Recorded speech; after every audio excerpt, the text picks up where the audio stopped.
Today we will start NCERT 8th class chapter number 5th exploring forces. हम exploring forces के बारे में पढ़ेंगे, ठीक है। प्रॉब और पंडर। अब हम चैप्टर की स्टार्टिंग करते हैं। Why does it feel harder to pedal a bicycle? ये क्यों हम हार्डर फील होता है जब हम पैडल करते हैं बाईसाइकिल को? व्हेन गोइंग अप हिल, जब हम अप हिल जाते हैं, हम वहाँ पे मूव करते हैं, तो वो जो बाईसाइकिल है कि जो उसके पैडल्स हैं वो क्यों नहीं चल पाते? देन द फ्लैट ग्राउंड, ठीक है। जब अप हिल जाते हैं तो वहाँ पे हमारी बाईसाइकिल जो होती है वो हार्डर होती है मूव करनी। देन जब हम फ्लैट सरफेस पे जा रहे होते हैं, ठीक है, तो इसके बारे में बोला गया है, ये क्वेश्चन अराइज होता है। और एक क्वेश्चन ये है कि why is it easier to slip? ये ईजियर क्यों होता है स्लिप होना ऑन वेट सरफेस? जो गीली सरफेस होती है उसके ऊपर हम इजीली स्लिप हो जाते हैं ना, वो क्यों स्लिप हो जाते हैं? व्हाई डू फील लाइट, मतलब हम लाइट फील करते हैं, लाइक वी आर फ्लोटिंग, कि हम एक फ्लोट कर रहे हैं just after our swing reach in highest point. अब जो हाईएस्ट पॉइंट पे होता है, जैसे कि चिंडोल जैसी होती है, जैसे गोल राउंड होता है ना, जहाँ पे हम बैठते हैं तो वो ऊपर चला जाता है, ऊपर से फिर नीचे आते हैं। जैसे नीचे हाईएस्ट पॉइंट से हम नीचे आते हैं, बिगन टू कम डाउन, मतलब हम जब नीचे आते हैं तो हमारी जो वेट होता है, हमें ऐसा क्यों फील होता है कि वो लाइट हो गया, हम फ्लोटिंग कर रहे हैं, ऐसा फीलिंग क्यों आती है हमारे अंदर, ठीक है। इसका क्वेश्चन हमारे अंदर राइज होता है। और यहाँ पर आप कुछ क्वेश्चन जो हैं वो अपने माइंड से लिख सकते हो, जो भी आपके माइंड में आ रहे हैं इस कॉन्सेप्ट को लेकर के भी, मतलब कैसे कैसे क्वेश्चन जो भी आएंगे वो आप यहाँ पे लिख लेना, ठीक है। अब हम चैप्टर की स्टार्टिंग करते हैं। It was a windy day, मतलब एक विंडी डे है। Sonali and Ragini were excited, मतलब सोनाली और रागिनी जो है वो एक्साइटेड हैं टू गो साइकिलिंग, मतलब साइकिलिंग करने के लिए वो एक्साइटेड हैं। Their summer vacations had just begun, मतलब उनकी समर वेकेशन जो वो स्टार्ट हो गई हुई है। And they wanted to explore the beautiful landscape, मतलब वो एक्सप्लोर करना चाहते हैं जो कि उनकी विलेज में है, उसको वो जगह को घूमना चाहते हैं, लैंडस्केप्स को देखना चाहते हैं, ब्यूटीफुल जो लैंडस्केप्स हैं उनको एक्सप्लोर करना चाहते हैं, जानना चाहते हैं। आफ्टर पंपिंग एयर, मतलब पंपिंग एयर, उसने अपने बाईसाइकिल के टायर्स में हवा भरी और दे सेट ऑफ, मतलब उसके बाद उन्होंने रोड के ऊपर मतलब चलना शुरू कर दिया। जैसे वो साइकिल की हवा भर के उन्होंने अपनी जर्नी स्टार्ट कर दी। As they rode through the village, the wind rushed past them. वो जो जैसे वो विलेज में जैसे वो चला रहे थे रोड पे साइकिल, जो हवा चल रही थी ना, वो रश मतलब उनको पीछे की तरफ धकेल रही थी, ठीक है, मतलब वो पीछे की तरफ जा रहे थे। उसने oh know the wind is pushing me hard, मतलब ये सब जो है, ये रागिनी ने कहा, रागिनी कहने लगी कि जो विंड है ये मुझे पुश कर रही है पीछे की तरफ, ठीक है। मी हार्ड मतलब काफ़ी हार्डली पुश कर रही है। एंड स्माइलिंग सोनाली जो है वो स्माइलिंग कर रही है, रिप्लाई कर रही है कि we are riding against the wind, हम जो है विंड के अगेंस्ट राइड कर रहे हैं, इसकी वजह से we must push our pedals harder, हमें जो है पैडल जो है हमारी साइकिल के उसको फास्टर मतलब मूव करना चाहिए, हार्डर जो है उनको चलाना चाहिए। जब हम पैडल्स को ज़ोर ज़ोर से चलाएंगे, मतलब तेज़ तेज़ से दौड़ाएंगे अपने साइकिल को, तभी हम अगेंस्ट विंड के अगेंस्ट मूव कर सकते हैं ना, यही उसने कहा है सोनाली ने, ठीक है। Their ride took them up a long path to a hill top, मतलब उनकी राइड जो थी वो उन्होंने हिल टॉप पे जाना था, लॉन्ग पाथ पे, वहाँ पर वो चले गए। सम पार्ट्स, जब जा रहे थे वो, some part of the road were rough where they found it, मतलब वो रफ था और वहाँ पे है जो हार्ड हो रहा था पैडल को चलाना। While other parts are smoother, मतलब कुछ पार्ट्स जो थे वो स्मूथर थे, यहाँ पे उनको पैडल चलाना इजी हो रहा था, ठीक है। When they reach to the top, मतलब जब वो टॉप पे पहुँच गए, and were enjoying the view, मतलब जब वो इन्जॉय कर रहे थे व्यू को, द हार्ड थंडर एंड साफ, मतलब फ्लैश ऑफ द लाइटनिंग, मतलब उन्होंने एक जो चमचमाती हुई लाइटनिंग की जो होती है, बिजली कड़कती है, उन्होंने वो देखी, हार्ड थंडर को देखा, सुना, हर्ड किया, ठीक है। एट ए डिस्टेंस, मतलब डिस्टेंस पे। Even though it look beautiful, चाहे ये बहुत अच्छा लग रहा था देखने में, काफ़ी बढ़िया लग रहा था। They decided to head back immediately, but लेकिन मौसम, उन्होंने सोचा कि मौसम ख़राब हो चुका है तो हमें यहाँ से वापस चलना चाहिए, इमीडिएटली उन्होंने जाने का फैसला किया। ऑन द वे बैक मतलब जब वो वापस आ रहे थे, while passing A heard of sheep मतलब एक शीप का जो झुंड था उनको जब उन्होंने पास किया, they press their bicycle bells मतलब उन्होंने अपनी बाईसाइकिल की बेल को प्रेस किया, and turn the handles to change directions और अपने हैंडल्स को चेंज करने के लिए, डायरेक्शन को चेंज करने के लिए उसको मोड़ा हैंडल्स को, ठीक है। As they were coming down जैसे वो कमिंग डाउन जा रहे थे, the slope of the hill जैसे वो नीचे आ रहे थे, they realised that their bicycles were moving down at great speed मतलब ग्रेट स्पीड से मूव हो रही थी, even though they were not paddling मतलब चाहे वो पैडलिंग चला भी नहीं रहे थे तब भी वो ग्रेट स्पीड से साइकिल जो थी वो दौड़ी जा रही थी। सोनाली खुशी से बोली, इट इज़ थ्रिलिंग ये तो बहुत रोमांचक है, काफ़ी अच्छा है।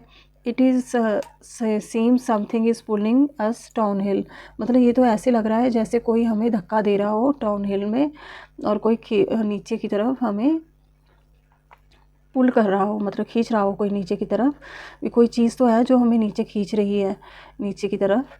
व्हाट कुड इट बी मतलब ये क्या हो सकता है जो हमें नीचे की तरफ खींच रहा है, ठीक है। अब हम कॉन्सेप्ट पढ़ेंगे 5.1 what is force. Let us try to experience the push and pull को हम एक्सपीरियंस करेंगे।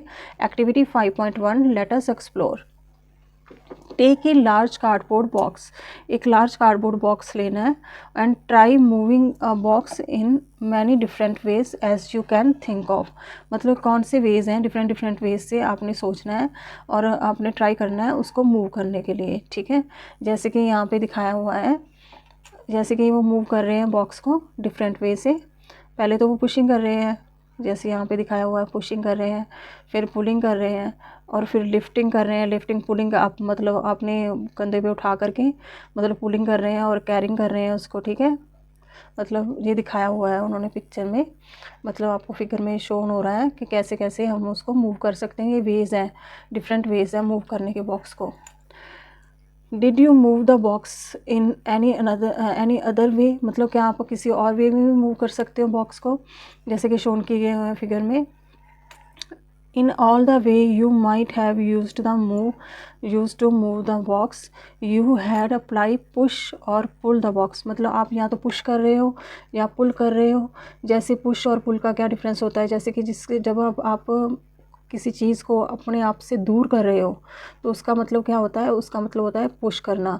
अगर किसी चीज़ को खींच के अपनी तरफ लेके आ रहे हो किसी चीज़ को खींच के तो वो होता है पुल करना, ठीक है। ये पुश और पुल जनरली पुश और जो पुल होता है applied on a object is called force in science मतलब उसको क्या कहा जाता है, फोर्स इन साइंस कहा जाता है, ठीक है। What can a force do to the body on which it is applied मतलब क्या होता है जब फोर्स जो होती है वो बॉडी पे एक्ट होती है किसी भी बॉडी पे तो क्या होता है, ठीक है। हम वो सब देखेंगे। वी एक्सपीरियंस पुश और pull in our daily lifes all the time मतलब पुश और पुल वाली जो चीज़ें होती हैं वो हम देखते रहते हैं हमारी डेली लाइफ्स में मतलब ऑफन्स without any even realising it मतलब हमें पता भी नहीं होता, जब हम रियलाइज़ भी नहीं कर रहे होते तब भी हमें पता होता है पुश और पुल की वजह से हो रही होती हैं। Let us recall some of these experience and analyse them और फिर हम उनको रिकॉल करते हैं और उस एक्सपीरियंस को और एनालाइज करते हैं, उनमें से कुछ तो एनालाइज करेंगे। सो एक्टिविटीज़ हैं, लेट अस एनालाइज 5.2 एक्टिविटी हम उसको एनालाइज करते हैं।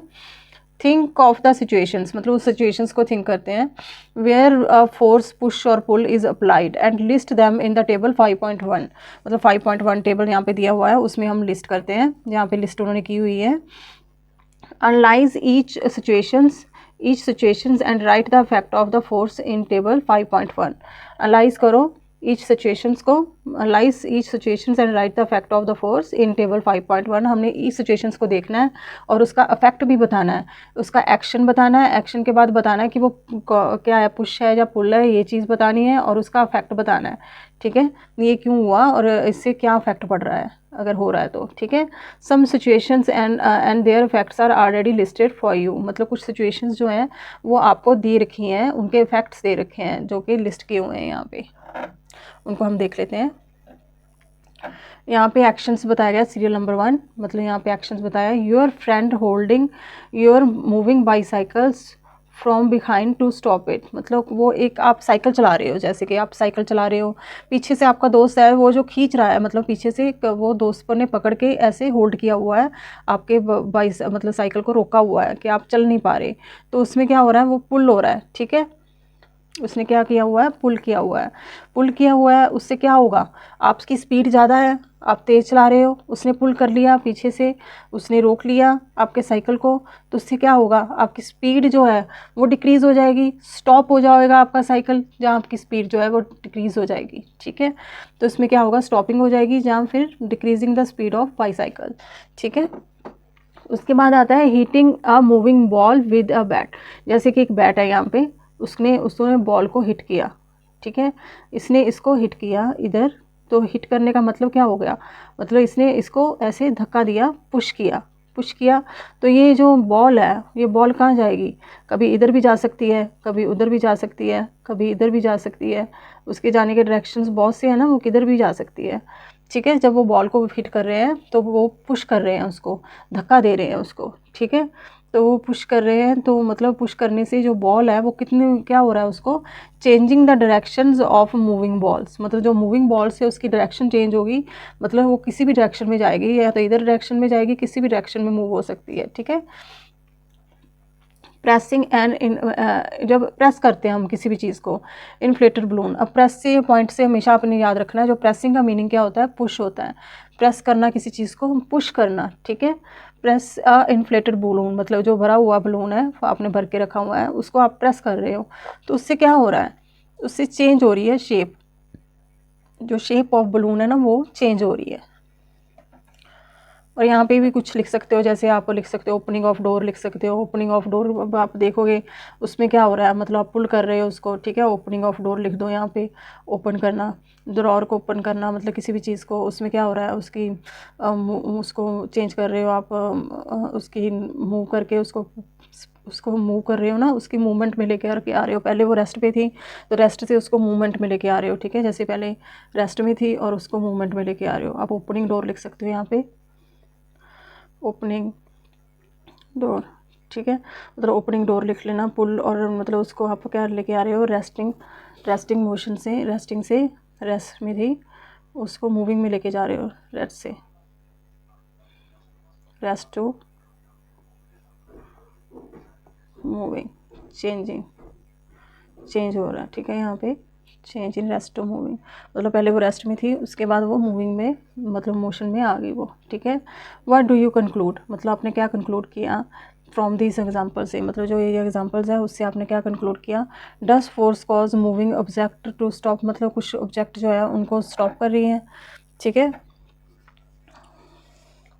मतलब क्या हो रहा है, उससे जो ऑब्जेक्ट जो है वो स्टॉप हो रहा है कि वो मूव हो रहा है, ठीक है, उससे मतलब ये देखना हमने क्या फोर्स है वो कॉज कर रही है, मूव कर रही है ऑब्जेक्ट को, और या स्टॉप कर रही है, चेंज कर रही है इसकी स्पीड को, change it, can it change speeds, और डायरेक्शन चेंज कर रही है, डायरेक्शन ऑफ मोशन चेंज कर रही है, और change the shape of the object, मतलब वो जो जहाँ तक शेप चेंज हो रही है, जहाँ उसमें स्पीड चेंज हो रही है, जहाँ उसमें डायरेक्शन चेंज हो रही है। यहाँ पे एग्जांपल दे रखी है, जैसे एग्जांपल्स को देख लेते हैं पहले। जैसे यहाँ पे ड्रॉर ओपन हो रहा है, पहले ये क्या था, ये रेस्ट पे था ड्रॉर, ठीक है, ये ड्रॉर की एग्जांपल दे रखी है, तो पहले रेस्ट में था, जब इसको हमने पुल किया, इसमें क्या हो रहा है, इसमें पुल हो रहा है, ठीक है, इसमें पुलिंग हो रही है, मतलब इसको हम खींच रहे हैं अपनी तरफ और इसको मोशन में लेकर आ रहे हैं, पहले ये रेस्ट पे था, ठीक है। अब ये क्या था, इसको भी रबड़ बैंड को हम पुल कर रहे हैं, ये पुल हो रहा है, इसको हम खींच रहे हैं, ठीक है, इसको हम एक पहले रेस्ट पे था उसको खींच के हमने स्ट्रेचिंग पोजीशन में लेकर के जा रहे हैं,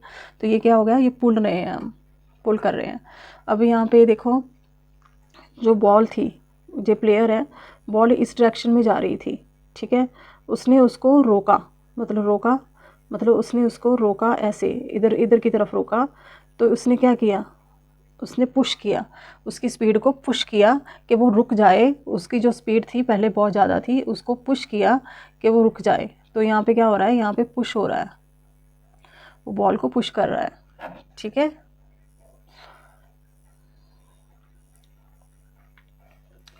In everyday life, we come across many situations where a force is applied, मतलब हम बहुत सी सिचुएशन से गुजर के जाते हैं, वो क्रॉस होते हैं, मतलब जहाँ पे वो जो फोर्स है वो अप्लाई होती है। फॉर एग्जांपल जैसे ओपनिंग अ ड्रॉर, मतलब ओपन कर रहे हैं ड्रॉर को, स्ट्रेचिंग ए रबर बैंड, अभी हमने देखा है ये, और एक फील्डर जो है वो स्टॉप कर रहा है बॉल को, ठीक है। किकिंग ए फुटबॉल, जैसे फुटबॉल को किक करना। अप्लाइंग ब्रेक्स, मतलब ब्रेक्स अप्लाई करना on the moving bicycle. Rolling a chapati, चपाती को भी हम रोल करते हैं ना, उसको भी क्या करते हैं हम, उसको भी पुश करते हैं हम, ठीक है, जोर लगाते हैं ना उस पर। Turning the steering handles, handles को हम टर्न करते हैं एंटी ऑटो रिक्शा की, ठीक है, ऑटो रिक्शा के हैंडल्स को भी हम स्टीयर करते हैं ना। What effect can the applications of force have an object, मतलब कौन से इफेक्ट होते हैं, मतलब इफेक्ट होता है मतलब जो कि इसको एप्लीकेशन ऑफ फोर्स पे होते हैं। वो फैक्ट देखेंगे फोर्स के ऑब्जेक्ट के ऊपर कैसे इफेक्ट पड़ते हैं, वो देखेंगे। Force is applied on an object में जब वो फोर्स अप्लाइड होती है ऑब्जेक्ट पे तो क्या होता है, make an object move from rest, मतलब वो क्या करते हैं, वो मूवमेंट में आ जाती है। जैसे रेस्ट पोजीशन में थी, जब फोर्स अप्लाई हुई तो वो मूवमेंट में आ जाएगी, ठीक है। उसके बाद सेकंड है change the speed of the object, it is moving, if it is moving, जैसे एक जैसे मूव कर रहा है। अब बैट वाली एग्जांपल ले लेते हैं यहाँ पे, ठीक है। यहाँ पे बॉल थी, बॉल को हिट किया, वो कभी इधर भी जा सकती है, इधर भी जा सकती है, इधर भी जा सकती है, हाई स्पीड से भी जा सकती है, मतलब उसकी स्पीड चेंज हो रही है, ठीक है। पहले वो स्पीड से आ रही थी तो उसकी स्पीड चेंज हो गई, वो जब फास्ट भी हो सकती है कि वो सिक्सर लग गया, ठीक है। तो इससे क्या हो गई, उसकी स्पीड चेंज हो गई, डायरेक्शन चेंज हो गई, स्पीड चेंज हो गई। Changing the direction of motion of an object, वो भी सेम ही है, जैसे किक किया बॉल को तो उसकी डायरेक्शन चेंज हो गई, हमने किसी और साइड में किक किया, पहले वो किसी और डायरेक्शन में आ रही थी, फुटबॉल को किक करते हैं तो वो किसी और डायरेक्शन में चली जाती हैं। Bring about the change in the shape भी हमने देखी, किसी भी चीज़ को प्रेस करके देखी, मतलब उसकी शेप भी चेंज हो जाती है, ठीक है। कॉज सम और ऑल ऑफ दीज इफ़ेक्ट्स, मतलब किसी चीज़ पे तो ऐसे होगा कि मतलब कुछ इफेक्ट लगेंगे, किसी चीज़ पे मतलब ऐसे हो सकता है कि ये सारे के सारे इफेक्ट लग रहे हों, ठीक है। इसी कोई एग्जांपल्स भी हम ले सकते हैं, जैसे कि इफेक्ट थे, जैसे कि वो क्रिकेट वाली बॉल थी, प्लेयर था, मतलब प्लेयर ने बॉल को हिट किया तो इसमें क्या हो रहा है, स्पीड भी चेंज हो रही है, स्पीड भी चेंज हो रही है, इसकी डायरेक्शन भी चेंज हो रही है, मतलब हो रहा है ना, ये सब चीज़ें चेंज हो रही हैं। मतलब काफ़ी इफेक्ट्स जो हैं वो लग सकते हैं, ये चारों के चारों भी लग सकते हैं इफेक्ट्स, मतलब इनमें से मतलब मोशन जो है वो पहले रेस्ट पे थी, रेस्ट पे उसको मोशन में किया, ये भी हो सकता है कि कोई बॉल थी वो पहले रेस्ट पे थी उसको मोशन में किया तो ये इफेक्ट भी लग जाएगा, मतलब सारे के सारे इफेक्ट भी लग सकते हैं और कुछ इफेक्ट भी लग सकते हैं। Does this means that whenever there is the change in the speed or the directions or the change in the shape, a force acting on the object, मतलब इसका मतलब ये हो सकता है कि there is change in the speed or directions, मतलब यहाँ पे change है speed में और directions में, और change in the shapes और force acting on the object, मतलब यहाँ पे क्या होता है, स्पीड में भी चेंजिंग आती है, डायरेक्शन में भी चेंजिंग आती है, चेंज और शेप में भी आती है। क्यों आती है, क्योंकि फोर्स एक्ट हो रही होती है ऑब्जेक्ट पे। इसका मतलब ये है, ये लड़का कह रहा है, इसका मीनिंग ये है और ये लड़की कह रही है यस कि ये सही है। None of this take place without the action of force, मतलब इनमें से कोई भी चीज़ विदाउट एक्शन ऑफ फोर्स के बिना हो ही नहीं सकती। अ स्टेप फर्दर इसको देख लेंगे हम। Suppose an object is at rest, मतलब कोई भी ऑब्जेक्ट जो है वो रेस्ट पे है। Does it means that no force is acting on it on this object, मतलब इसका मतलब ये हो सकता है कि इसका मतलब यही होगा कि फोर्स जो है एक्ट नहीं कर रही उस ऑब्जेक्ट के ऊपर। It means that the force acting on the objects are balancing one another, कोई भी ऑब्जेक्ट जो रेस्ट पे पड़ा है मतलब उस पर जो फोर्स लग रही है वो उसको बैलेंस कर रही है। You will learn about the balance force in higher grades, मतलब बैलेंस फोर्स क्या होता है मैं थोड़ा बहुत आपको बता देती हूँ यहाँ पे। जैसे एक ऑब्जेक्ट पड़ा हुआ है यहाँ पे, ठीक है, इधर से फोर्स लगी, हमने इधर से भी फोर्स लगाई, अगर हमने 10 पॉइंट्स की फोर्स इधर से लगा दी, 10 पॉइंट्स की फोर्स इधर से लगा दी, ठीक है, तो ये फोर्स क्या है, ये बैलेंस है, बैलेंस फोर्स है, तो ये बॉक्स क्या हिलेगा, ये कभी भी बॉक्स ये नहीं हिलेगा। क्यों, क्योंकि इधर से फोर्स जो लगी हुई है ये F1 है और ये F2 है, ठीक है, ये F2 है, एक मिनट, F2 और ये F1 है। F1 और F2 जो है वो 10 लगी हुई है बॉक्स के ऊपर। अगर इसको हम लगाएंगे तो ये कभी भी बॉक्स से हिलेगा नहीं, अपनी पोजीशन अपनी जगह से बिल्कुल भी नहीं हिलेगा, क्योंकि इसमें बैलेंस फोर्स लग रही है। चाहे यहाँ पे आप 20-20 भी लिख सकते हो अगर आप लिखना चाहो तो। जैसे बॉक्स है, बॉक्स को हम लिख लेंगे, एक मिनट, बॉक्स है, ठीक है, यहाँ पर भी फोर्स लग रही है और यहाँ पर भी फोर्स लग रही है। यहाँ पे आपकी 20 लगी, यहाँ पे आपकी 10 लगी, तो ये अनबैलेंस्ड फोर्स है। तो ये बॉक्स से इधर जो है, जो यहाँ पे 20 लगी हुई है, तो बॉक्स से इधर इस साइड को मूव हो जाएगा। तो ये क्या हो जाएगा, ये अनबैलेंस्ड फोर्स है। बैलेंस फोर्स में क्या होता है, जो फोर्स होती है वो कैंसल्ड आउट हो जाती हैं। कैंसल्ड आउट का मतलब क्या हो गया, मतलब फोर्स इक्वल लगी हुई है और वो कैंसल्ड आउट हो जाती है। इसमें अनबैलेंस में क्या होता है, जो फोर्स है वो जिधर कम लगी हुई है उसकी तरफ बॉक्स जो होगा वो मूव हो जाएगा। ठीक है, ये होता है बैलेंस्ड और अनबैलेंस्ड फोर्स। ये हम हायर ग्रेड में पढ़ेंगे। ठीक है, 5.3 are forces and interactions between two or more objects। क्या आर जो फोर्सेस जो होती है वो इंट्रैक्शंस होती है, मतलब एक और या एक से ज़्यादा ऑब्जेक्ट्स के बीच में, या टू ऑब्जेक्ट्स के बीच में, या उससे भी ज़्यादा ऑब्जेक्ट्स के बीच में। Are forces are interaction between two or more objects, मतलब जो फोर्सेस होती हैं वो क्या इंट्रैक्शंस के बिटवीन होती हैं, जैसे कि टू ऑब्जेक्ट्स के और या मोर ऑब्जेक्ट्स के, इसके बारे में हम पढ़ेंगे। when you push a table, जैसे हम टेबल को पुश करते हैं, your hand is one object applying force। जैसे कि यहाँ पे हमने टेबल रखा, यहाँ पे हमारा हैंड है, हैंड बना हुआ है, तो वो इसको पुश कर रहा है। ठीक है, अच्छा सा हैंड नहीं बना, जैसा भी बना, ठीक है, वो इसको पुश कर रहा है, अप्लाई कर रहा है फोर्स। तो इस पर अप्लाई क्या कर रहा है, वो फोर्स अप्लाई कर रहा है। ठीक है, your hand is an object applying force on another object, मतलब अनदर ऑब्जेक्ट क्या है, वो टेबल है, और जो हैंड है वो क्या हमारा वन ऑब्जेक्ट है। Here we say that your hand and tables are two objects, मतलब जो हैंड है और जो टेबल है वो क्या है, वो दो ऑब्जेक्ट्स हैं जो कि इंट्रैक्ट कर रहे हैं विद ईच अदर, जो कि एक दूसरे को इंट्रैक्ट कर रहे हैं। ठीक है, हैंड भी इंट्रैक्ट कर रहा है, यहाँ पे हैंड इंट्रैक्शन हो रही है दोनों के बीच में, टेबल और हैंड के बीच में इंट्रैक्शन हो रही है। Think of all the actions listed in 5.1, जैसे कि 5.1 में हम देख लेंगे। 5.1 जैसे ऊपर हमने देखा था ना, 5.1 में यहाँ पे क्या हो रहा है, जैसे ये बाईसाइकिल है जो कि स्टॉप इट। अब यहाँ पे हैंड जो है, हैंड और उसको होल्ड करके रखा हुआ था ना, हैंड और बाईसाइकिल में जो है वो फोर्स लग रही है यहाँ पे। और यहाँ पे हिटिंग एंड मूविंग बॉल जो है, मूविंग बॉल और बैट, और यहाँ पे बॉल और बैट में जो है वो फोर्स लग रही है, दोनों में फोर्स लग रही है ना। और यहाँ पे बलून है और हैंड में, हैंड और बलून में जो है वो फोर्स लग रही है। ऐसे ही उन्होंने बोला है कि बलून में फोर्स लग रही है ना, ऐसे ही उन्होंने बोला हुआ है कि जो ये फोर्सेस हैं वो एक दूसरे के ऊपर लगाते हैं। जैसे लिस्ट किया था, how many objects are involve in each of the actions. ठीक है ना, वो एक्शंस में इन्वॉल्व हो रहे हैं, आपने देखे होंगे कितने हो रहे हैं, वहाँ पे 3-4 हो रहे हैं ना, आपने देखा अभी। Do you notice that force result only when two objects are interacting in some way or the other। मतलब इसमें क्या है, आपने नोटिस किया होगा फोर्स कैसे रिजल्ट होती है, जब टू ऑब्जेक्ट्स जो है वो इंटरेक्ट करते हैं इन सम वे में और अदर वे में, मतलब कि वो क्या करते हैं, इंट्रैक्शंस में आते हैं। जैसे from these examples we can infer मतलब हमें रिजल्ट पे पहुंचते हैं, इससे हमें रिजल्ट पे पहुंचते हैं। हमने क्या रिजल्ट निकाला कि एट लीस्ट टू ऑब्जेक्ट हमें चाहिए होते हैं जो कि इंट्रैक्ट में हो किसी फोर्स को कम इनटू प्ले होने में। हमेशा इंट्रैक्शन में टू ऑब्जेक्ट्स होते हैं जो कि इंट्रैक्ट करते हैं इन सम वे में, कि उसकी वजह से वो फोर्स आती है। ठीक है, तो इसकी डेफिनेशन क्या बनेगी, तो बेसिकली इसकी जो डेफिनेशन है वो बहुत इंपॉर्टेंट है। जैसे कि अ फोर्स इज पुश और pull on an object resulting from the object interactions with another objects. कई लोग क्या कह देते हैं, पुश और पुल। पुश और पुल जो होती है वो फोर्स की डेफिनेशन नहीं होती है अकेली, वो इसकी फुल डेफिनेशन क्या है, the force is a push और pull on the object resulting from the objects interactions, objects की इंट्रैक्शंस विद अनदर ऑब्जेक्ट। ठीक है ना, एक ऑब्जेक्ट की अट्रैक्शन हो, इंट्रैक्शंस हो दूसरे ऑब्जेक्ट के साथ। ठीक है, अब एसआई यूनिट हम देख लेंगे। एसआई यूनिट जो होता है फोर्स का वो क्या होता है, वो न्यूटन होता है। स्टैंडर्ड यूनिट्स जो होता है उसको हम न्यूटन से, जो स्मॉल लेटर से हम स्टार्ट करते हैं, स्मॉल लेटर से स्टार्ट होगा तो वो न्यूटन होगा। इसको हमने स्मॉल एन से रिटर्न करना है। ठीक है, ऐसे नहीं आपने कैपिटल लेटर में लिख दिया न्यूटन, तो ये रॉन्ग हो जाएगा, ये रॉन्ग हो जाएगा।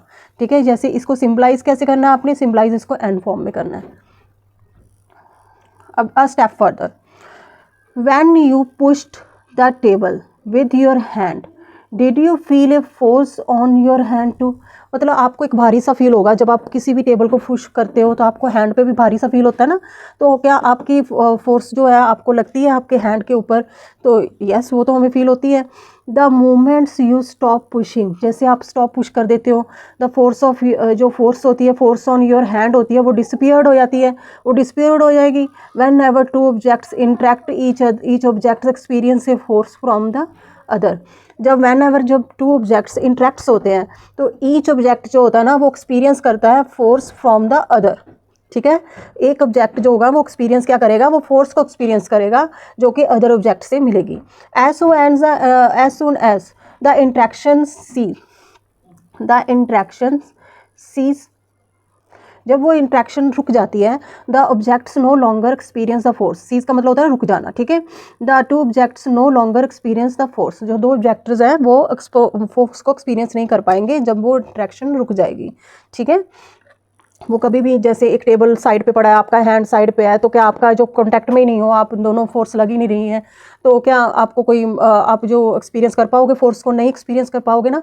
तो उसको टच कर, उसको आप जब उसकी इंट्रैक्शन में आओगे, आप जैसे ही उसकी इंट्रैक्शन शुरू होगी तभी आपको कोई भारी भारी सा फील होगा हाथ पे, तभी टेबल जो है वो पुश हो पाएगा, मतलब आपको फोर्स फील होगी।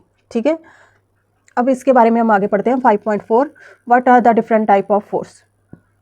इसमें 5.4 में मतलब डिफरेंट टाइप ऑफ फोर्सेस कौन कौन सी होती हैं, अब उसके बारे में हम डिटेल में पढ़ेंगे।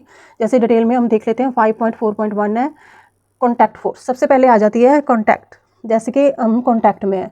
इन many situations we find that apply a force on a object, we find that to apply a force on a object physical contact is necessary। मतलब ऐसे तो है नहीं कि टेबल अपने आप चला जाएगा, उसको धक्का लगाना पड़ेगा। Between our body and object में कुछ कॉन्टैक्ट जो होगा, फिजिकल कॉन्टैक्ट, वो जो नेसेसरी हो जाता है उसको मूव कराने के लिए। जैसे between our body and in contact में भी जो ये कॉन्टैक्ट है कैन भी इंडायरेक्ट हो सकता है। अब जैसे इसकी एग्जांपल आपने पीछे करी थी, हमने इसकी एग्जांपल जो है वो पीछे करके आए हैं, जैसे डायरेक्ट और इनडायरेक्ट की। जैसे ये देखो, ये डायरेक्ट है, यहाँ पे डायरेक्ट इंटरेक्शन हो रही है। ठीक है, यहाँ पे डायरेक्ट हो रही है, और ये जो पुल कर रही है, जैसे इसको पुल कर रही है खींच के, जो इनडायरेक्ट होगी। ठीक है ना, ये इनडायरेक्ट हो रहा है, इसको रस्सी के साथ वो खींच रही है, तो ये इनडायरेक्ट होगी। ये डायरेक्ट फोर्स है और ये इनडायरेक्ट फोर्स है। ठीक है, जिसको इनडायरेक्ट वे में हमने लगाया है। ठीक है, कहाँ पे रहे, जैसे such as using our hands और अदर बॉडी पार्ट्स जैसे के होते हैं, उसको यूज़ करना, वो क्या होगा, डायरेक्ट कॉन्टैक्ट हो गया। और इनडायरेक्ट में क्या होगा, सच एज यूजिंग स्टिक्स की मदद से और रोप की मदद से। अभी आपको मैंने दिखाया, जैसे रोप की मदद से हम किसी चीज़ को खींचते हैं।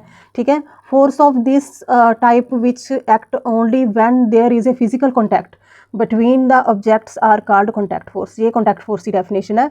Force of this type which act only when there is physical contact, physical contact हो बिटवीन एन ऑब्जेक्ट, मतलब दोनों ऑब्जेक्ट्स के बीच में जो टू ऑब्जेक्ट्स हैं उसके बीच में फिजिकल कॉन्टैक्ट होना चाहिए, तो वो कौन सी होगी, वो कॉन्टैक्ट फोर्स होगी। अब कॉन्टैक्ट फोर्सेस के बारे में पढ़ लेंगे कि कौन कौन सी कॉन्टैक्ट फोर्सेस होती हैं। अब इसके बारे में हम डिटेल में देख लेंगे। पहले 1 मिनट के लिए मैं आपको दिखा देती हूँ रफली ये कौन कौन सी फोर्सेस होती हैं। अभी यहाँ पे ऐसे दिखाई हुई है, ये फ्रिक्शनल फोर्स होती है, यहाँ पे स्प्रिंग फोर्सेस होती है, मस्कुलर फोर्सेस होती है। ये जो फोर्सेस होती हैं ये कॉन्टैक्ट फोर्सेस होती हैं। ठीक है, इनको क्या बोलते हैं, इनको कॉन्ट्रैक्ट फोर्सेस बोलते हैं। ठीक है, जैसे कि इसमें हमने देखा था कि मस्कुलर फोर्सेस होती हैं। मस्कुलर फोर्सेस में हम देख लेंगे, an example of contact forces is muscular force. An example of contact force is muscular force when we perform any physical activity. जब हम कोई भी फिजिकल एक्टिविटी को परफॉर्म करते हैं, सच एज वॉकिंग होगी, रनिंग होगी, लिफ्टिंग होगी। अब हम मस्कुलर फोर्सेस के बारे में देखेंगे। मस्कुलर फोर्सेस जो होती हैं वो कौन सी होती हैं। जैसे ये मस्कुलर फोर्सेस दिखाई गई हैं। मस्कुलर फोर्सेस में जैसे कैरिंग बुक्स वो यूज़ कर रहे हैं, और ये वॉकिंग कर रहे हैं, और ये लिफ्टिंग वेट, मतलब लिफ्ट करना वेट को, ये हमारे मसल्स यूज़ हो रहे हैं इसमें। इसका मसल्स को हम देख लेंगे कि मसल्स कैसे यूज़ होते हैं। अभी हमने देखा सच एज वॉकिंग, मतलब वॉक करना, उसमें भी हमारे मसल्स जो होते हैं वो यूज़ होते हैं। रनिंग हो गया, लिफ्टिंग हो गया, पुशिंग, जंपिंग और स्ट्रेचिंग हो गया। The force is caused by the actions of muscles in our body. ठीक है, the force is caused by the action of muscles in our body. जैसे कि रनिंग हो गया, लिफ्टिंग हो गया, पुशिंग हो गया, वॉकिंग हो गया, जंपिंग हो गया, स्ट्रेचिंग हो गया, मतलब कुछ भी हम कर रहे हैं। ठीक है, तो उसमें क्या है, वो फोर्स कॉज हो रही है, हमारे एक्शन ऑफ मसल्स की वजह से फोर्स कॉज हो रही है। The force resulting due to the action of muscles is known as muscular force. ठीक है, तो इसको क्या कहते हैं, ये होगी डेफिनेशन। हमारी the force resulting due to the action of muscles is called muscular forces. Muscular forces occur when muscles contract and elongate while doing any activity. अब जो ये पॉइंट है ये बहुत इंपॉर्टेंट है, इसको भी हम समझ लेते हैं। इसका कॉन्ट्रैक्ट हो जाना, सुंगड़ जाना, और इलोंगेट हो जाना मतलब फैल जाना, ठीक है ना। वाइल डूइंग एनी एक्टिविटी, एक तो कॉन्ट्रैक्ट हो जाता है, सुंगड़ हो जाता है, और जहाँ फिर ये फैल जाता है जब भी कोई एक्टिविटी हम कर रहे होते हैं। और ये होता कैसे है ये मैं आपको शो कर देती हूँ। अब यहाँ पे दिखाया गया है जैसे कि ये मसल्स है, ये मसल्स शो हो रहा है, ये जो मसल्स कॉन्ट्रैक्ट, जब कॉन्ट्रैक्ट करता है, जैसे कि उसकी मूवमेंट थी ऊपर जैसे लिफ्ट किया उसने वेट को, तो ये आ गया कॉन्ट्रैक्शंस। और ये जो आ गया इलोंगेट, ये इलोंगेट हो रहा है, मसल जो हो रहा है वो मसल फैल रहा है, ठीक है। इलोंगेट्स का मतलब होता है फैलना। तो यहाँ पे ये मूवमेंट जो हो रही है वो नीचे डाउन की तरफ वो लिफ्ट कर रहा है, उसको जो वेट है उसको लिफ्ट हो रहा है, तो वो क्या कर रहा है, वो इलोंगेट हो रही है कंट्रैक्शन जो मसल्स में जो हो रही है, ठीक है। यहाँ पे दिखा रहे हैं मस्कुलर फोर्सेस दिखा रहे हैं ये, ठीक है। इसमें दिखाया गया है कि कैसे जो हमारे मसल्स होते हैं ना वो कैसे मूव करते हैं, कैसे वो कॉन्ट्रैक्ट करते हैं, कैसे वो इलोंगेट करते हैं। जैसे कि अब यही जो कॉन्ट्रैक्ट और इलोंगेट्स जो होते हैं, जो हमारे मसल्स होते हैं ना, मसल्स की वजह से हम किसी चीज़ को लिफ्ट कर पाते हैं, हम हमारी जो बॉडी जो है वो मूव कर पाती है, काम कर पाते हैं। हम सारे के सारे जो घर पे होते हैं रोज़ जो हम करते हैं, कोई भी वर्क करते हैं, किचन में करते हैं, बाहर करते हैं, कुछ भी आप वर्क कर रहे हो, मतलब अपना डेली रूटीन में आप जो भी वर्क करते हो वो हमारे मस्कुलर फोर्स की वजह से होता है, ठीक है। जैसे एनिमल्स जो होते हैं, एनिमल्स जो हो गए, बर्ड्स हो गए, फिश हो गए और इंसेक्ट्स हो गए, यूज़ मस्कुलर फोर्सेस, ठीक है। वो यूज़ क्या करते हैं, वो मस्कुलर फोर्सेस को यूज़ करते हैं फॉर मूवमेंट्स के लिए और सर्वाइवल के लिए।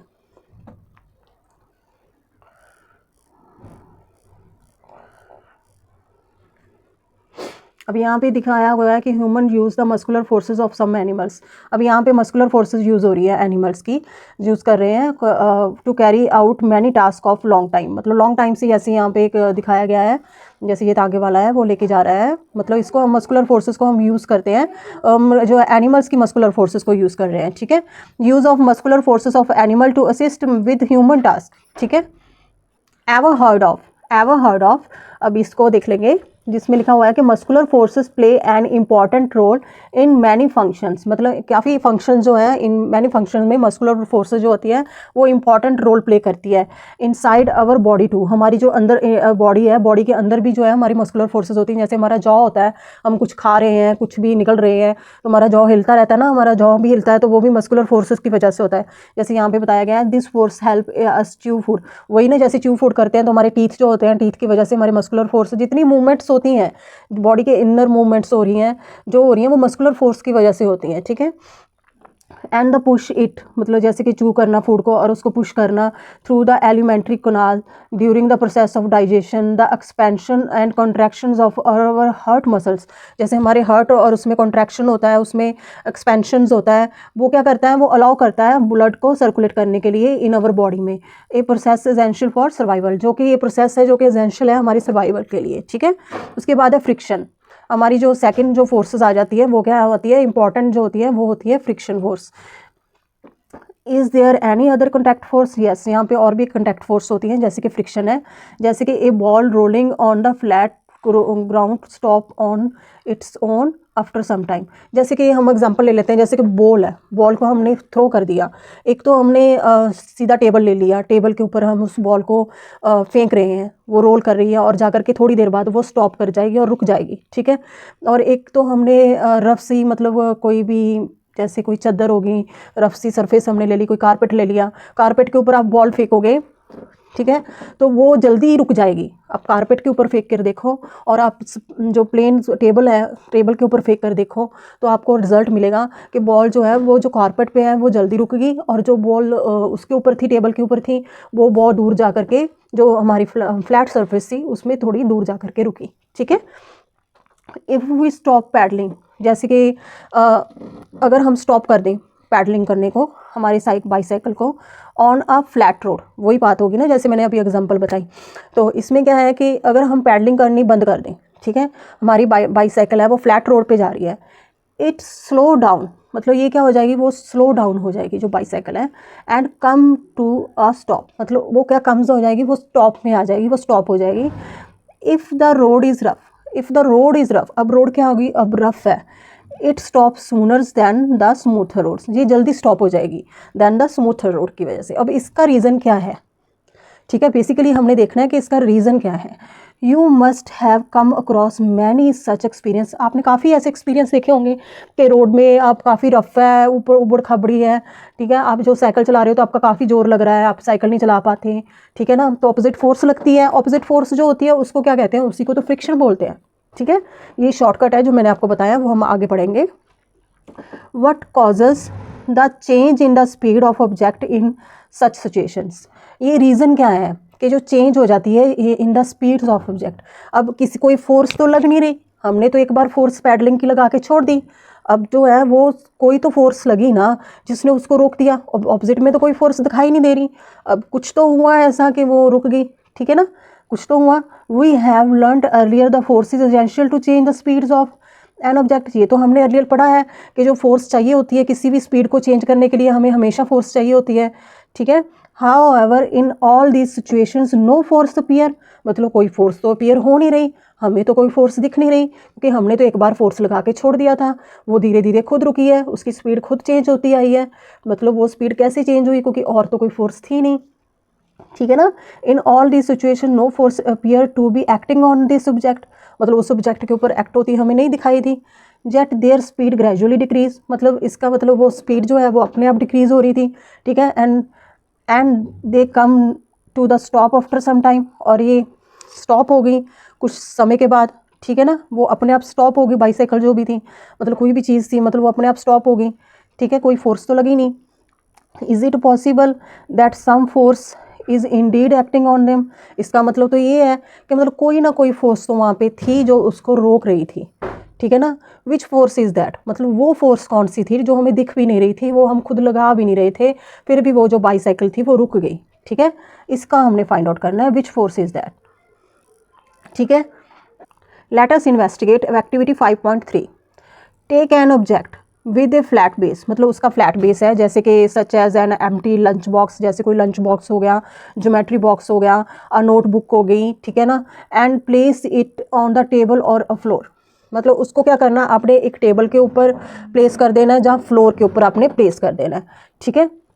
Gently push it and observe does it stop after travelling some distance, क्या वो जब वो स्टॉप हो गया after travelling some distance. Is there is force acting on which bring it to be rest, तो इसका आंसर तो यस आएगा, हाँ वो स्टॉप हो गया, हमने जब उसको पुश किया तो वो थोड़ी देर बाद वो जो क्या हो जाएगा, वो स्टॉप हो जाएगा, इसका आंसर तो यस है। Is there is force acting on it, yes उसके ऊपर कोई फोर्स एक्ट हो रही थी। Now repeat by pushing the object in opposite direction, अब हमने ऑपोजिट डायरेक्शन में उसको, जैसे पहले तो लेफ्ट टू राइट किया, अब राइट टू लेफ्ट करना है, अब राइट से फोर्स लगानी है। Now repeat the pushing the object in opposite direction, does it stop again, क्या वो फिर से स्टॉप हो गया, ठीक है। After travelling some distance, yes, तो इसका आंसर भी यस आएगा, क्योंकि वो आफ्टर सम टाइम, तो हमने पुशिंग और पुलिंग सेम ऑब्जेक्ट पहले हमने इस डायरेक्शन में लगाई, फिर हमने ऑपोजिट डायरेक्शन में लगाई, तो अगर आप रिपीट भी करोगे तभी भी तो वो सेम उस पर कोई फोर्स अप्लाई होगी, मतलब उस पर कोई फोर्स लग रही होगी जो उसको रोक देगी, ठीक है ना।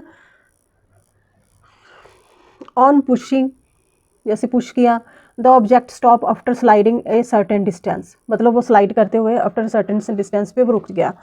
This must be due to the force acting between the surface of the sliding object, जो सरफेस होती है, जैसे अब मैं एक पॉइंट आपको क्लियर कर देती हूँ, जैसे कि ये सरफेस होती है ना, ये दोनों कॉन्टैक्ट में आ जाती हैं, जैसे कि ये लंच बॉक्स था, लंच बॉक्स की सरफेस हो गई, और यहाँ पे टेबल की सरफेस होगी, तो ये लॉक्ड हो जाती हैं, ये दोनों सरफेस जो होती है ना, ये एक दूसरे में लॉक्ड हो जाती हैं, ठीक है।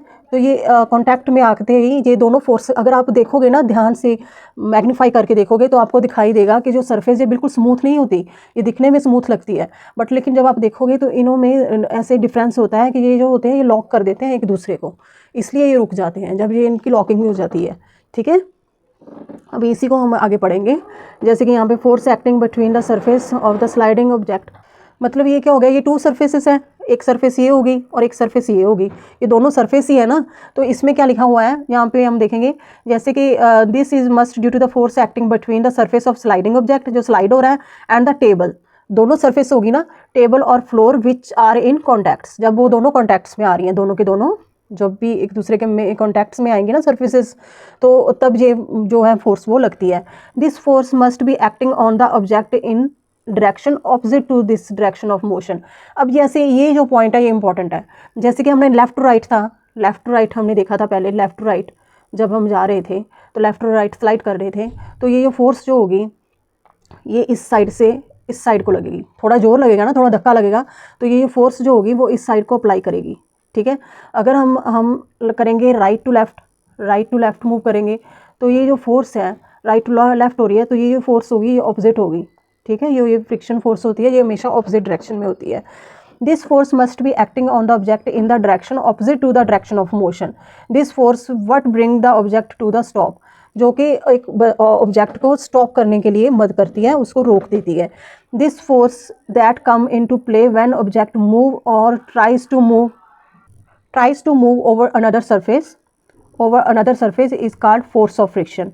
The force that come into play when object move or tries to move, मतलब मूव करने की कोशिश कर रहा है वो ऑन द अनदर सरफेस, मतलब उसकी जो एक सरफेस है वो अनदर सरफेस के ऊपर मूव करने की कोशिश कर रही है, वो जो फोर्स अप्लाई होती है ऑपोजिट डायरेक्शन में जो फोर्स लगती है उसको क्या कहते हैं, उसको फ्रिक्शन कहते हैं। उसको क्या बोला जाता है, उसको फ्रिक्शन बोला जाता है। Friction always act in the direction opposite to the direction in which the object is moving or trying to move. इसका मतलब क्या है, जो फ्रिक्शन है वो ऑपोजिट डायरेक्शन में लगती है हमेशा, जब वो ऑब्जेक्ट जो वो मूव कर रहा होता है, और ट्राइंग टू मूव मतलब जब वो ट्राई कर रहा होता है मूव करना, ठीक है। The force of friction is a contact force, एक कॉन्टैक्ट फोर्स है, since it tries due to two surface in contact. इसके लिए ज़रूरी होता है कि दो सरफेस का एक दूसरे के कॉन्टैक्ट में आना, इसीलिए इसको कॉन्टैक्ट फोर्स बोला जाता है। Frictions arise due to the irregularity, क्योंकि कुछ इरेगुलरिटीज़ होती हैं इसमें, सरफेस जो है उनमें इरेगुलरिटीज़ है। अब उसमें मैंने अभी बताया था, ये जो टू सरफेस है, एक सरफेस ये होगी और एक सरफेस ये होगी, ठीक है। तो ये कॉन्टैक्ट में आएंगी, ये दोनों के दोनों कॉन्टैक्ट में, तो एक लॉक हो जाएगा, लॉकिंग करेंगी ना एक दूसरे को, ठीक है। ये इरेगुलरिटीज़ जो होती हैं, friction arise due to the irregularity in the two surface in contacts, even surface which appear smooth have a large number of a, मतलब उसमें अगर आपको दिखेगा वो स्मूथ है, दूर से देखोगे तो वो आपको स्मूथ देखेगा, जब आपको उसको मैग्नीफाई करोगे ना, नज़दीक से देखोगे, मैग्नीफाई करके देखोगे, तो आपको उसमें इरेगुलरिटीज़ दिखाई देंगी, ठीक है। उसकी सरफेस में इरेगुलरिटीज़ दिखाई देगी, दूसरी सरफेस में भी इरेगुलरिटीज़ दिखाई देगी, और जो दोनों में जो सरफेस होती है, जब वो दोनों कॉन्टैक्ट्स में आ जाती हैं, तो वो दोनों की दोनों जो सरफेस होती है ना, वो एक दूसरे को लॉक कर देती है, उसी को फ्रिक्शन बोला जाता है, ठीक है। जैसे कि यहाँ पे लिखा हुआ है, व्हेन प्लेस्ड इन कॉन्टैक्ट, जब वो एक दूसरे में इरेगुलरिटीज़ कॉन्टैक्ट में आ जाती हैं, ठीक है। जैसे कि 5.6 में दिखाया गया है यहाँ पे, जैसे कि ये टू सरफेस है, यहाँ पे ये दो सरफेस जो है वो दिखाई गई है। The irregularities of two surface lock into each other, ये लॉक कर देती हैं एक दूसरे को, and oppose any effort to move our surface over the other, और अपोज करती हैं किसी भी एफर्ट को मूव करने के लिए एक सरफेस को दूसरी सरफेस के ऊपर, ठीक है। अब यहाँ पे जो है ये लड़की जो कह रही है, does this means that the force of frictions will be greater if the surface are rough, ठीक है। इसका मतलब क्या हो गया, यस। अब जो लॉकिंग होती है, लॉकिंग को अब इसमें क्या होगा, अब जो ग्रेटर जो सरफेस कह रही है, लॉकिंग को तोड़ने के लिए ना हमेशा हमें ज़्यादा फोर्स चाहिए होती है, ज़्यादा फोर्स चाहिए होगी अगर किसी भी लॉक को हमने तोड़ना होगा, ठीक है। तो उसके लिए क्या हमें ज़्यादा फोर्स लगानी पड़ेगी, इसलिए हमने ग्रेटर सरफेस पे जो वो फोर्स ऑफ फ्रिक्शन जो होती है वो ग्रेटर होती है सरफेस ऑफ रफ पे, क्योंकि हमें ज़्यादा फोर्स लगानी पड़ेगी, तो फोर्स ऑफ फ्रिक्शन जो होगी वो ज़्यादा होगी। अब इसके बाद है एक्टिविटी 5.4, लेट अस एक्सप्लोर। अब इसको देख लेते हैं, जैसे कि हमने 5.3 में हमने किया था, अब हमने देखेंगे try activity 5.3 against, but this time place the same object in the different surface, such as a glass हो गया, क्लॉथ हो गया, वुड हो गया, सेरेमिक टाइल्स हो गई और सैंड हो गया। जैसे मैंने आपको पहले भी बताया था कि कोई बॉल है, बॉल को आप जैसे कारपेट पे फेंकते हो, और जैसे कि आप एक फ्लोर पे फेंकते हो, जहाँ टेबल पे फेंकते हो, तो वो काफ़ी टाइम के, जो टेबल पे होगी वो तो थोड़ा टाइम के बाद जा कर के रुकेगी, पर जब वो कारपेट पे जाएगी बॉल, वो थोड़ी टाइम के बाद जा कर के रुक जाएगी, ठीक है ना। वही एग्जांपल्स जो है, उसी एग्जांपल के बेस के ऊपर ये सारी एग्जांपल्स हैं, इसको आपने ट्राई करना है, ठीक है। आपने देखना है कि कैसे वो जो भी है, मतलब आपने देखना है कि जो ऑब्जेक्ट है वो कैसे मूव कर पाता है, ठीक है। Does the object stop after travelling the same distance as the activity 5.3? No, तो इसका आंसर क्या आएगा, नो, ठीक है, क्यों? क्योंकि ऐसे तो है नहीं कि वो सेम डिस्टेंस पे रुकेगा, कोई तो थोड़ा सा ज़्यादा आगे जा करके रुक जाएगा, कोई थोड़ा सा पीछे रुकेगा, मतलब सबका डिस्टेंस सेम नहीं होगा। ठीक है, does the object stop at the same distance on the all surface, तो इसका आंसर भी नो है, ये भी सेम है, जो कि object stop travelling the same distance से मूव नहीं करेगा और सेम डिस्टेंस पे जा करके रुकेगा नहीं। ठीक है ना। For the different surface the object stop after moving different distance, मतलब डिफरेंट डिस्टेंस पे मूव करेगा। So we can say that force of frictions depend upon the nature of surface in contact, कि वो नेचर ऑफ सरफेस पे, ये important line है, मतलब जो नेचर ऑफ सरफेस जो होती है ना उसके ऊपर डिपेंड करती है। Friction is greater on the rough surface पे हमेशा फ्रिक्शन जो होती है ना वो ग्रेटर होती है। A step further, does the force of frictions act only if the objects are moving on solid surface, क्या जो सॉलिड सरफेस के ऊपर ही जो है वो जब मूव करते हैं, क्या वो सॉलिड सरफेस के ऊपर ही जो सॉलिड होता है वो फोर्स ऑफ फ्रिक्शन जो एक्ट करती है? नो, इसका आंसर क्या आएगा? No. What about object moving through the liquid and gases, अब कुछ ऑब्जेक्ट्स जो होते हैं वो लिक्विड और गैसेस में भी मूव होते हैं। ठीक है ना, जैसे कि एयर और वाटर में भी मूव होते हैं, और our liquids and exert force of frictions, वो भी जो है also exert the force of frictions on the objects, वो भी फोर्स ऑफ फ्रिक्शन लगती है वाटर में भी। ठीक है ना, जैसे कि मूविंग थ्रू दैम, जब वो मूव कर रहे होते हैं। Hands the object such as, जैसे कि एरोप्लेन हो गया, अब एरोप्लेन की शेप ऐसे बनी होती है, एयर आती है, एयर यहाँ से मूव हो जाती है, यहाँ से मूव हो जाती है। ठीक है ना, एयर का प्रेशर बनने प्रेशर होता है पूरा, तो जिसकी वजह से उसकी शेप ऐसे बनी होती है एरोप्लेन की।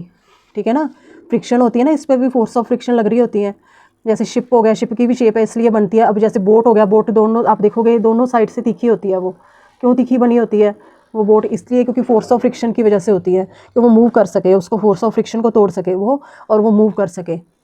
ठीक है, हाई स्पीड ट्रेन्स होगी, वो भी डिज़ाइन की जाती हैं in specific shapes to reduce the force of frictions, वो रिड्यूस करने के लिए फोर्स ऑफ फ्रिक्शंस को, ड्यू टू द एयर्स और वाटर अराउंड दैम, जो वाटर होता है और एयर होता है जिसकी वजह से वो फोर्स ऑफ फ्रिक्शन आती है, उसको मतलब कम करने के लिए उसकी शेप बनी होती है ऐसे। ठीक है ना।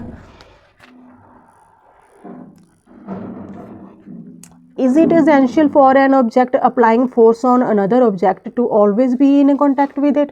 No, तो इसका आंसर क्या आएगा? नो। मतलब ऐसा नहीं है कि जो कि है वो कॉन्टैक्ट में होने चाहिए, नॉन कॉन्टैक्ट फोर्सेस भी होती हैं। अब जो अगला पॉइंट आता है वो आता है नॉन कॉन्टैक्ट फोर्सेस। अब नॉन कॉन्टैक्ट फोर्सेस के बारे में पढ़ लेते हैं। There are forces whose affect can be experienced even if the objects are not in contact. These forces are called non-contact forces. Let us learn about non-contact forces. अब हम non-contact forces के बारे में पढ़ेंगे। जैसे कि मैग्नेटिक फोर्सेस हैं, magnetic forces होगी, वो क्या होती है? वो नॉन कॉन्टैक्ट फोर्सेस होती हैं। Do you remembers learning about the magnets? हमने मैग्नेट्स के बारे में पढ़ा था in the chapter exploring magnets in the curiosity book, जैसे 6th ग्रेड में हमने पढ़ा था। ठीक है ना, उसमें हमने क्या देखा था? पोल्स देखे थे, पोल्स रिपेल करते हैं, अट्रैक्ट करते हैं, उनके बारे में पढ़ा था। ठीक है ना। अब we learn that the magnet attracts objects made of the magnetic materials, जो मैग्नेटिक मटेरियल से होते हैं, बने होते हैं, वो उनको अट्रैक्ट करते हैं। When two magnets are brought closer to each other, like poles जो होते हैं, नॉर्थ एंड नॉर्थ जो होते हैं और साउथ एंड साउथ हो गए, वो रिपेल करते हैं each other. While unlike poles जो होते हैं, नॉर्थ एंड साउथ हो गए, वो अट्रैक्ट करते हैं ईच अदर, मतलब कि जो अनलाइक पोल्स होते हैं वो हमेशा अट्रैक्ट करते हैं, और जो लाइक पोल्स होते हैं वो रिपेल करते हैं। इसके बारे में हमने क्यूरियोसिटी जो 6th ग्रेड की बुक है उसमें पढ़ा था। In an earlier chapters of this book, earlier chapters जो हैं in this book, we also learned about the electromagnets, हमने इलेक्ट्रोमैग्नेट्स के बारे में पढ़ा। वही बिहेव लाइक ए मैग्नेट्स, मतलब विच बिहेव लाइक ए मैग्नेट्स, जो मैग्नेट्स की तरह करते हैं। अट्रैक्शन एंड रिपल्शंस के बारे में पढ़ा। Between objects are also form a push और पुल्स। अब जब अट्रैक्शन होती है, अब जो अट्रैक्शन होगी, दो चीज़ों में अट्रैक्शन हो रही है, वो मैग्नेट जो है वो उसको खींच रहा है, तो कोई फोर्स ही लग रही है ना, तो वो पुल कर रहा है, मतलब उसको खींच रहा है, पुश कर रहा है, मतलब उसको धक्का दे रहा है। लाइक पोल्स जो हो गए वो एक दूसरे को धक्का देते हैं, पुल करते हैं। अनलाइक पोल्स जो हो गए वो क्या करते हैं? वो अट्रैक्शन दिखाते हैं। तो अट्रैक्शन और रिपल्शन जो होगी वो भी तो एक पुश और पुल ही हो गया ना, also a form of push और pull. That is a force. We can you recall the magnet could exert force on another magnets, मतलब हम जो कह सकते हैं, हम ये ऐसा कह सकते हैं ना, मैग्नेट जो है वो एक्सर्ट करता है फोर्स ऑन अनदर मैग्नेट। और इसको क्या कहा जाता है? मैग्नेटिक मटेरियल्स विदाउट बीइंग इन कॉन्टैक्ट्स। जब मैग्नेटिक मटेरियल जो होते हैं वो कॉन्टैक्ट्स में भी नहीं आते, तब भी वो जो फोर्स है वो लगती है। ठीक है ना। अब इस फोर्स के बारे में हम पढ़ेंगे। लेट अस टेस्ट, अब इसके बारे में हम टेस्ट कर लेते हैं। जैसे कि take 2 rings magnets and wooden sticks, हमने क्या करना है, take 2 rings magnets and wooden sticks ले लेनी है। जैसे कि यहाँ पे वुडन स्टिक्स ली हुई है और हमने 2 मैग्नेट्स ले लेने हैं। अब इसको हमने जैसे कि साउथ हमने ऊपर रख लिया और नॉर्थ वो नीचे रख लिया, ऐसे रखना है, शायद इसमें ये लिखा हुआ है। While holding the sticks on the vertical positions over a wooden table insert 1 ring magnet into sticks, 1 ring को हमने स्टिक्स में हमने रख लेना। Now insert the second ring magnet above in such that the like poles, अब like poles होने चाहिए, like poles of the 2 magnets face each other. Like pole कैसे होंगे, जैसे कि यहाँ पे नॉर्थ हो गया और यहाँ पे साउथ हो गया, ठीक है। लाइक पोल्स फेसिंग होने चाहिए, फेसिंग करने चाहिए एक दूसरे की तरफ, ठीक है, each other. Does the second magnet stay floating above the first magnet, ऐसे लगना चाहिए कि वो फ्लोट कर रहा है मैग्नेट, ठीक है, एक मैग्नेट के ऊपर, ठीक है।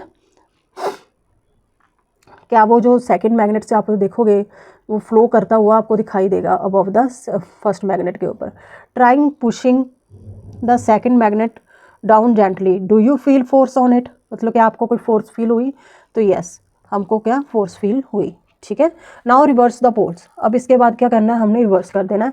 रिवर्स करेंगे, यहाँ पे लिख लो रिवर्स, ठीक है, रिवर्स किया हमने मैग्नेट्स को, तो यहाँ पे क्या आ जाएगा, यहाँ पे नॉर्थ हो गया, यहाँ पे साउथ हो गया और यहाँ पे साउथ हो गया और यहाँ पे नॉर्थ हो गया, ठीक है। दोनों पोल्स को, बोथ मैग्नेट्स को हमने करना है ना। Does the second magnet still remaining floating, तो यहाँ पे आंसर आ जाएगा यस, वो स्टिल अभी भी फ्लोट कर रहा है, ठीक है ना। We find that the magnet can exert force on another magnet without being in contact with it. The force exerted by a magnet on another magnets or the magnetic materials are called magnetic force। जो force exert हो रही है by the magnets और another magnets जो होते हैं by the magnetic materials is called magnetic force। उनको क्या कहा जाता है, उनको magnetic force कहा जाता है। Since a magnet can exert a force from a distance without being in contact, since a magnet जो होता है वो exert करता है force को from the distance से ही, without being in contact is called non contact force, इसलिए उसको क्या कहा जाता है, मैग्नेटिक फोर्स को नॉन कॉन्टैक्ट फोर्स कहा जाता है। Are these more such forces which act from a distance, are there more such forces which are act from the distance, तो इसका आंसर भी आ जाएगा यस। और भी कई फोर्सेस हैं जो कि डिस्टेंस से लगती हैं, उसके बारे में हम पढ़ लेंगे, जैसे कि इलेक्ट्रोस्टैटिक फोर्सेस, उसके बारे में हम पढ़ेंगे आगे, इलेक्ट्रोस्टैटिक फोर्सेस, ठीक है, इसको हम देख लेंगे।